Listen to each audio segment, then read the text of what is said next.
Vous êtes une personne extraordinaire, vous êtes une personne unique. Vous n'avez pas été envoyé sur cette terre, ou vous n'êtes pas arrivé sur cette terre, ou alors vous n'êtes pas venu ici. Bref, vous n'êtes pas né ici juste pour être un ornement. Vous êtes né ici parce que vous avez quelque chose d'extraordinaire que personne d'autre ne porte en lui, que vous pouvez apporter. Mais ce faisant, sur le chemin, on peut rencontrer des difficultés. On en rencontre, c'est pas on peut. On en rencontre dans tous les cas. On en rencontre tous, quotidiennement, régulièrement. Et parfois, quand on est en train de vivre quelque chose de vraiment difficile, on se dit toujours « Ouais, pourquoi est-ce que ça m'arrive ?» Je vis quelque chose de difficile, je me dis « Ouais, pourquoi est-ce que ça n'arrive pas aux autres ?» On rencontre des situations comme ça où ça peut arriver qu'on remette des choses en question. Ça peut arriver qu'on se pose la question de savoir pourquoi est-ce qu'on est toujours celui qui a l'impression de souffrir alors que tout a l'air d'être rose pour les autres. Si vous vivez cette situation, je vais tout simplement vous interpeller à regarder en arrière dans votre vie et vous allez vous rendre compte que votre vie est une succession d'événements difficiles que vous avez dépassés pour en être là où vous êtes aujourd'hui. Chaque situation que vous avez vécue, c'est comme une marche sur un escalier qui vous amène à l'exploitation de votre plein potentiel. Vous venez sur un escalier, vous venez sur un ensemble de marches d'escalier, vous en enlevez un, ce n'est plus exactement la même chose. Parce que pour que les marches suivantes trouvent une certaine stabilité, il faut que celle précédente puisse être solide. Et il ne peut pas y avoir de vide entre deux marches d'escalier. La précédente doit donner suite à la suivante. Il n'y a pas de vide entre la précédente et la suivante. Ce que je veux dire par là, c'est que parfois, les situations que vous avez vécues hier et que vous remettez en question aujourd'hui ont été importantes sur votre chemin. Au lieu de lapider les épreuves que vous avez vécues dans votre vie avec l'intention de toujours faire de votre mieux, parce que c'est ça qui compte, l'intention de toujours faire vraiment de son mieux, au lieu de lapider vos erreurs, de lapider les étapes que vous avez connues, de lapider les difficultés que vous avez connues, de lapider les chutes que vous avez connues et tout, dites-vous que vous avez toujours fait de votre mieux et qu'aujourd'hui, vous avez la conscience que vous avez parce que vous avez traversé ce chemin-là.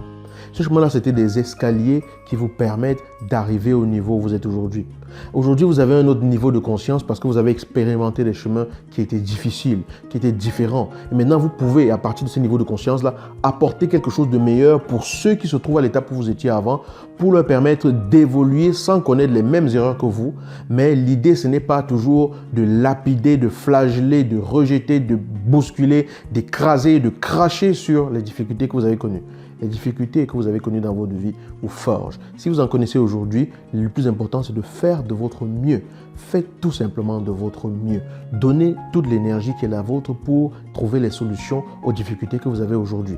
Parce que même si ça paraît vraiment difficile aujourd'hui, ça apparaît comme l'étant et parce que ça l'est, demain, lorsque vous regarderez derrière vous, en restant dans la mobilité qui est la vôtre aujourd'hui, vous vous direz « Ouais, j'ai galéré, j'ai trimé, mais vu là où je suis arrivé aujourd'hui, je n'ai absolument aucun regret. » Les difficultés nous forgent. Les difficultés font de nous les personnes que nous devenons. Les difficultés nous apprennent à grandir.